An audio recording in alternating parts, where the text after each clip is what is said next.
નમસ્કાર, આપ જોઈ રહ્યા છો TV9 ગુજરાતી અને આપની સાથે હું છું વિધિ। TV9 ગુજરાતીમાં આજે વાત શિક્ષા સંવાદની થવાની છે। શિક્ષાની થશે એટલે શિક્ષણ વિભાગ સાથે જોડાયેલા મુદ્દાઓની પણ વાત કરીશું। હાયર એન્ડ ટેકનિકલની સાથે સાથે મેડિકલ એજ્યુકેશનની વાત અને સાથે સાથે primary school, higher secondary school, માધ્યમિક શાળાઓની વાત થશે અને તેની સાથે સાથે નવી શિક્ષણ નીતિ અને તેને સ્પર્શતા મુદ્દાઓની પણ વાત થશે। એટલે આ તમામ મુદ્દાઓની વાત કરવા માટે સ્પષ્ટ અને સટીક જાણકારી સાથે એ વિભાગના વડા જ આપણી સાથે જોડાઈ ગયા છે। પ્રધાન ઋષિકેશભાઈ આપણી સાથે છે, પ્રફુલભાઈ આપણી સાથે છે। આપ બંનેનું ખૂબ ખૂબ સ્વાગત છે। કાર્યક્રમની શરૂઆત કરવી છે શિક્ષા સંવાદ, અમારું નામ છે। એટલે ઋષિકેશભાઈ, શિક્ષણ જગતને એક નવી ઊંચાઈએ લઈ જવા માટે અને વિદ્યાર્થીઓમાં શિક્ષણ રૂપી જે પાયો છે એને મજબૂત કરવા માટે નવી શિક્ષણ નીતિની વાત થાય અને કેન્દ્ર સરકાર ખૂબ ગર્વ સાથે એવું કહે કે નવી શિક્ષણ નીતિ અમે લઈને આવ્યા અને એનાથી શિક્ષણ ક્ષેત્રે ખૂબ મોટું પરિવર્તન જોઈ શકાશે આવનારા વર્ષોમાં। ગુજરાતમાં આપણે કેટલું કામ એ દિશામાં કરી શક્યા છીએ?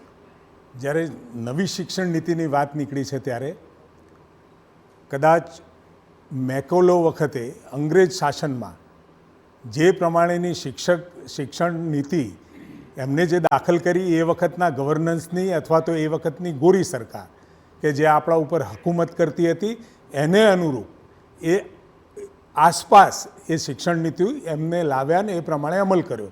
એ ભારત માટે નહોતી, ભારતના લોકો માટે નહોતી, પણ શાસન વ્યવસ્થાને અનુરૂપ થાય એવી એ શિક્ષણ નીતિ હતી। 20મી સદીની શરૂઆત થઈ, 1947માં આઝાદી મળી અને 47માં આઝાદી મળ્યા પછી તે 20મી સદી સુધી ઘણા બધા ટ્રાન્સફોર્મેશન આખી દુનિયામાં થયા। ટેકનોલોજી વાઇઝ થયા, કેટલાય સાંસ્કૃતિક પરિવર્તનો પણ થયા, ભૌગોલિક પણ કેટલીક જગ્યાએ કદાચ હું એમ કહીશ કે સાંસ્કૃતિક વાદના નામે યુદ્ધો પણ ખેલાયા। પરંતુ એ 20મી સદી સુધીમાં જે શિક્ષણ નીતિમાં જે ફેરફાર ભારત માટે કરવાનો હતો, ભારતના લોકો માટેનો કરવાનો હતો, પણ ક્યાંક ને ક્યાંક નાના મોટા સુધારા સાથે આગામી સમયના પરિપ્રેક્ષમાં, એટલે કે આગામી સમય કે આવતા સમયની અંદર 20મી સદી અને 20મી સદી પછી 21મી સદીનું આગમન થયું હતું અને 21મી સદીની અંદર ટેકનોલોજીનો વિસ્ફોટ, વિજ્ઞાનનો વિસ્ફોટ અને એ જે વિસ્ફોટ થયો એ વિસ્ફોટની ચેલેન્જીસો આપણા બાળકો, આપણા યુવાનો કેવી રીતે ઉપાડી શકે? પોતાની ધરોહરને છોડ્યા સિવાય, પોતાની સાંસ્કૃતિક વિરાસતને છોડ્યા સિવાય એને કેવી રીતે દુનિયા સાથે કદમ પણ મિલાવી શકે? દુનિયા સાથે ટેકનોલોજીમાં નવી ટેકનોલોજીનો આવિષ્કાર દુનિયામાં થાય તો આપણા ત્યાંય પણ એ જ પ્રમાણે ટેકનોલોજીમાં આપણા બાળકો આગળ આવે અને દુનિયા સાથે જોડાય અને સાથે સાંસ્કૃતિક ધરોહર પોતાની જાળવી રાખે। એના માટેનો જે નવી શિક્ષા નીતિ આપણે 2020 કહીએ છીએ એ 10 વર્ષનો રોડમેપ છે। 4 વર્ષ સુધી અમુક વિષયો કે અમુક પ્રકારની શિક્ષણ વ્યવસ્થાઓ 4 વર્ષ સુધી આપણે કઈ ગોઠવી શકીએ, 4 થી 7 વર્ષ અને 7 થી 10 વર્ષ એમ 3 ભાગની અંદર આખી નવી આપણી શિક્ષા નીતિ એને અમલમાં મૂકી શકીએ એ પ્રકારનો રોડમેપ। અને એ રોડમેપની અંદર એન્ટ્રી એક્ઝિટ, કોમન ક્રેડિટ અને સાથે અમુક વિષયો જે એવા છે કે આપણી જેને કહેવાય આપણી સાંસ્કૃતિક ધરોહર સાથેની જે વેલ્યુ એડિશન છે, આપણી સંસ્કૃતિને જાળવી રાખી અને ટેકનોલોજીનો બદલાવ અને ટેકનોલોજી ક્ષેત્રે પણ ખૂબ આપણા બાળકો આગળ આવી શકે અને દુનિયા સાથે સંવાદ કરી શકે એ પ્રકારના દિશામાં આજે આપણે આગળ વધી ચૂક્યા છીએ। અને એ કદાચ જો શક્ય બન્યું તો એટલા માટે શક્ય બન્યું કે આપણા ત્યાં આ નવી શિક્ષણ નીતિ આપણે ઇન્ટ્રોડ્યુસ કરી છે। ઓકે, તમે નવી શિક્ષણ નીતિ અને આવનારી દુનિયા સાથે તાલ મિલાવવાની વાત કરી છે એટલે પ્રફુલભાઈ, મારે પ્રશ્ન એ પૂછવો છે કે નાના બાળકોમાં જ્યારે આપણે આ પ્રકારની એક્સપેક્ટેશન રાખતા હોય ત્યારે સ્માર્ટ સ્કૂલનો પ્રોજેક્ટ સરકાર લાવી। તાજેતરમાં અમિત શાહે કેટલીય સ્માર્ટ સ્કૂલનું લોકાર્પણ પણ કર્યું। આ સ્માર્ટ સ્કૂલ છે, જે જ્ઞાનકુંજ છે, જે શાળા પ્રોજેક્ટ છે, આ પ્રોજેક્ટનો હેતુ સરકાર શું જોઈ રહી છે અને કેટલો મોટો બદલાવ માધ્યમિક શાળામાં, પ્રાથમિક શાળામાં આના થકી આપ જોઈ રહ્યા છો? આમ તો આદરણીય નરેન્દ્રભાઈ મોદી સાહેબે જ્યારે શિક્ષણને એક નવી દિશા આપવાનો જ્યારે એક ભગીરથ પ્રયાસ થયો ને એ વિકાસ એ જ પદ્ધતિથી આદરણીય ભૂપેન્દ્રભાઈ પટેલ સાહેબ અને ઋષિકેશભાઈ સાહેબ સાથેના સંકલનથી લઈને ગુજરાતમાં શિક્ષણ ક્ષેત્રે એક ઇન્ફ્રાસ્ટ્રક્ચર બેસ્ડ ડેવલપમેન્ટ થાય એ હેતુસર સરકારે ખૂબ સરસ પ્રયાસ કર્યા છે. મને કહેતા એ આનંદ થાય છે કે એક વર્ષની અંદર અમે 95,000 સ્માર્ટ ક્લાસ પ્રાઇવેટ સરકારી શાળા અને માધ્યમિક સરકારી શાળા, ગ્રાન્ટેડ શાળા, Yes. આ બધી શાળાઓમાં અમે ઓલરેડી ફિટ કરી દીધા. જ્યારે 20,444 શાળાનું જે મેં આઈડેન્ટિટી કરી હતી એમાં કોમ્પ્યુટર લેબ અને એક લેબની અંદર 15 કોમ્પ્યુટર આપવાના છે. એ 13,000 ઓલરેડી અમે ઇન્સ્ટોલેશન કરી દીધા છે અને બાકી 7,000 જેટલી અત્યારે પ્રગતિમાં. આ માત્ર સ્માર્ટ ક્લાસ બનાવી દીધા એ નહીં, પણ એનું મોનિટરિંગ અમારું વિદ્યા કેન્દ્ર છે. આ બધી જ બાબતો આખા ગુજરાતની જે આઈડેન્ટિટી શાળા અમે કરી છે એમનું ચોક્કસ પ્રકારનું મૂલ્યાંકનથી લઈને બધી પ્રકારે થઈ રહી છે. વાત રહી ઇન્ફ્રાસ્ટ્રક્ચરમાં, આજે નવી શાળા જે નવી ડિઝાઇનથી બનાવી રહ્યા છીએ, ડબલ માળની શાળા બનાવી રહ્યા છીએ અને એ બાળકના પ્રમાણે એમની ડિઝાઇન, એમને ચાલવાના રસ્તા, અંદર એન્ટ્રીથી લઈને બધી જ બાબતો ચકાસણી કરી અને એક સ્વચ્છ અને સુઘડ વાતાવરણ રહે એ હેતુસર આજે અમે આ કામગીરી પૂર્ણતાને આરે જ્યારે કરી રહ્યા છીએ.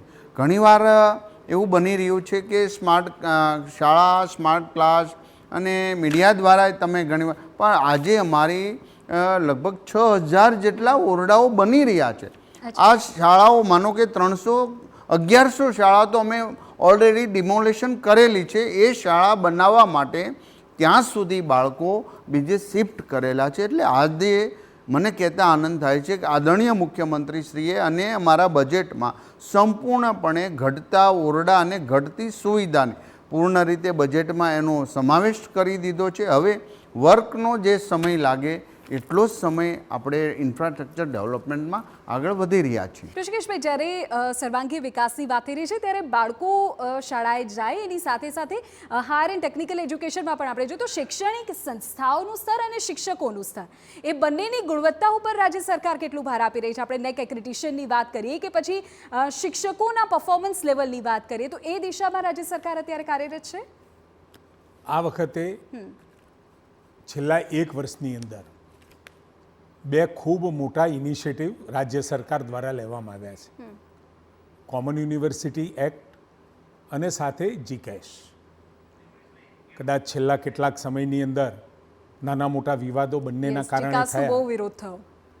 એકચ્યુઅલી એ આખી વ્યવસ્થા કોમન યુનિવર્સિટી એક્ટ એટલે કે તમામ યુનિવર્સિટીઓને વધારે સ્વાયત્તા આપવાનું, સેનેટ સિન્ડિકેટની જગ્યાએ BOM અને બીજી કમિટીઓની રચના અને એ રચના સાથે એને વધારે સ્વાયત્તા સાથે ખૂબ મોટા ઇનિશિયેટિવ લઈ શકે એવી શક્તિશાળી બનાવવા માટેનો જે પ્રયત્ન રાજ્ય સરકાર દ્વારા થયો અને કોમન એડમિશન પોર્ટલ જીકેસની વાત કરી. કોઈ પણ જ્યારે નવો ઇનિશિયેટિવ લેવામાં આવે એટલે ક્યાંક નાની મોટી ત્રુટીઓ અને ક્ષતિ રહેતી હોય છે. તમને જાણીને આનંદ થશે કે આખી જીકેસની વ્યવસ્થામાં એક જ જગ્યાએ ફોર્મ ભરવાનું અને એ જે ડેટા સંગ્રહિત થાય એ યુનિવર્સિટીને આપવાનું અને એ યુનિવર્સિટી એના આધારે એડમિશન, કારણ કે એ ફોર્મની અંદર એ બાળકોને ક્યાં એડમિશન લેવું છે, પહેલાં તો જુદી જુદી યુનિવર્સિટીઓમાં એને ફોર્મ ભરવા જવું પડતું હતું અને એના કારણે એક તો દરેક યુનિવર્સિટી વાઇઝ એને વધારાની ફી ભરવાની અને વધારાની ફી ભર્યા પછી 3-4 યુનિવર્સિટી તો મિનિમમ એક છોકરાએ ભરવી પડે એવી પરિસ્થિતિ હતી. આજે એક જ જગ્યાએથી એ ફોર્મ ભરે, પોતાના ઓપ્શન્સ આપી દે અને એ યુનિવર્સિટીમાં એડમિશન મળે. અને આના કારણે જીકેશના કારણે કેટલીય સંસ્થાઓ જે અત્યાર સુધી ધ્યાનમાં નહોતી આવી એવી સંસ્થાઓ આપણા ધ્યાનમાં આવી જે બોગસ ચાલતી હોય, ખોટા એડમિશન થતી હોય. એક ખૂબ મોટી આપણી પાસે આ વ્યવસ્થાના કારણે ચોક્કસ નાની મોટી ક્યાંક ક્ષતિઓ રહી ગઈ હોય, પરંતુ આગામી સમયની અંદર બિલકુલ યુનિવર્સિટીના વિશિષ્ટ સાથે એડમિશન લેવાવાળા વિદ્યાર્થીઓના હિતમાં એમના સંગઠનો સાથે અને સાથે આ વ્યવસ્થા સાથે જોડાયેલા શિક્ષકો સાથે ક્રમશઃ આ વખતે જીકેસની જે આખી ટ્રાયલ થઈ અને જે પ્રમાણે એડમિશન થયા એ એડમિશનમાં ક્યાં ક્યાં મુશ્કેલી પડે છે એ 4-5 મિટિંગો કરી અને આવતા સમયમાં જીકેસ બિલકુલ ક્ષતિ રહી અને આખી દુનિયામાં આ પ્રમાણેની વ્યવસ્થા છે. તમે યુકે જુઓ કે યુએસએ જુઓ, દરેક જગ્યાએ કોમન એડમિશન પોર્ટલ છે. આપણા તો યુનિવર્સિટી વાઇઝ અલગ અલગ વ્યવસ્થાઓ, એને એક કરવાનું કામ અત્યારે તો આપણે તમામ સરકારી યુનિવર્સિટી છે ને આવરી લીધી છે. અચ્છા, તમે સરળતાની વાત કરી કે એનાથી કેટલી મોટી સરળતા થશે અને વિદ્યાર્થીઓને જ અંતે તો ફાયદો છે. પરિવર્તનની વાત થઈ રહી છે એટલે પ્રફુલભાઈ, પરિવર્તન બાળકોના અભ્યાસક્રમમાં પણ આવ્યું છે, ખાસ તો ભગવદ્ ગીતાનો ઉમેરો થયો છે. મને એ જાણવું છે કે એની પાછળનું રાજ્ય સરકારનું રિસર્ચ શું રહ્યું, શા માટે ભગવદ્ ગીતા, કેવો રિસ્પોન્સ બાળકો તરફથી, એમના પેરેન્ટ્સ તરફથી તમને મળી રહ્યો છે? પૂરી દુનિયાની અંદર મહાન તત્વચિંતકો, સાયન્ટિસ્ટો, આઇન્સ્ટાઈનથી લઈને હેમર્સ સુધી, ટોલ્સ્ટોયથી લઈને સ્પેન્સર સુધી તમામ તત્વચિંતકો અને દુનિયાના સારા લેખકો ભગવદ્ ગીતાના વિચારો એ શ્રેષ્ઠ વિચારો છે ને આવનારા સમયની અંદર દરેક ધર્મના લોકો આ વિચારો સ્વીકારી અને એક માનવતાના, એક અહિંસાના પાઠો ભણી હું જીવીશ, બીજાને જીવવા દઈશ, સર્વેને સુખીને સંતુ, સર્વે સંતુ નિરામયની જ્યારે આપણે વાત કરતા હોય તો આટલો મોટો વારસો બાળકના મસ્તિષ્કની અંદર નાનપણથી નાખીશું તો પ્રેમ, દયા અને કરુણા, વિશ્વના જીવ પ્રત્યેની લાગણી, બીજા પ્રત્યેનો પ્રેમ આપવો, જેટલું આપશો સારી એટલું જ તમને સારું મળશે. કર્મ કર, ફળની આશા ન રાખે, જેથી કરીને એના મસ્તિષ્કની અંદર નિરાશાની વાત નહીં. આખી દુનિયામાં એક આવનારા સમયમાં એક ચેલેન્જ હશે, એ હશે હતાશા, એ હશે ડિપ્રેશન. ત્યારે આપણું બાળક નાનપણથી એક તેજસ્વી વિચારો એના મગજની અંદર નાખી દઈએ કે આ ભણતર સાથે ગણતર પણ હોવું જોઈએ, અને આ સ્થિત પ્રજ્ઞતા શીખવાડશે, એ સત્યતા શીખવાડશે, એ સદ્ભાવના શીખવાડશે.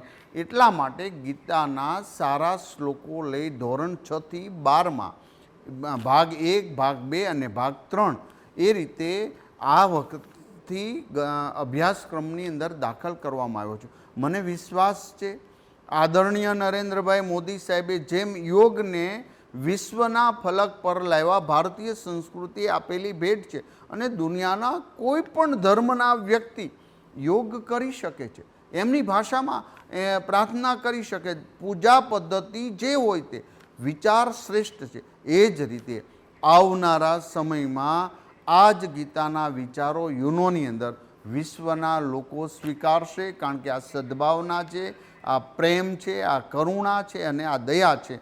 આપણે નાનપણથી બાળકના મગજની અંદર અહિંસા, પ્રેમ, સત્ય અને કરુણાના જો પાઠ શીખવાડવા હોય તો ગીતા ફરજિયાત હતી, અને આદરણીય મુખ્યમંત્રી શ્રીના માર્ગદર્શન નીચે અમે આ અભ્યાસક્રમ ધોરણ 6 થી લીગલી શરૂ કરી દીધો છે. તમે વાત કરી કે જેમ યોગને બધા સ્વીકારી રહ્યા છે એવી રીતે ગીતાનું પણ સ્વીકૃતિ વિશ્વભરમાં આવશે. આમ તો ગીતા મહાન ગ્રંથ છે, આપણે એને સ્વીકૃતિનું સર્ટિફિકેટ આપવાની જરૂર છે જ નહીં.